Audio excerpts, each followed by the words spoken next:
เซเลบเซเลบค่ะเซเลบสวัสดีค่ะวันนี้พามากินอาหารอินเดียสิคะปานิปุริค่ะถ้าแม่อร่อยหนูจะทำหน้าเรียกข้าวเหนียวเนี่ย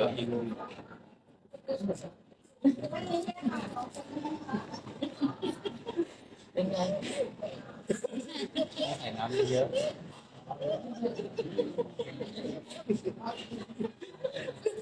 แรกๆกำลังลื่นเลย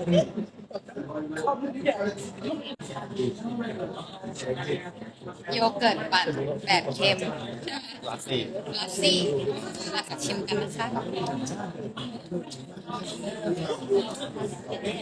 อันนี้ชอบนะนี่ชอบกินโยเกิร์ตเปรี้ยวๆโอเคอันนี้เค็มได้อันนี้ฟัว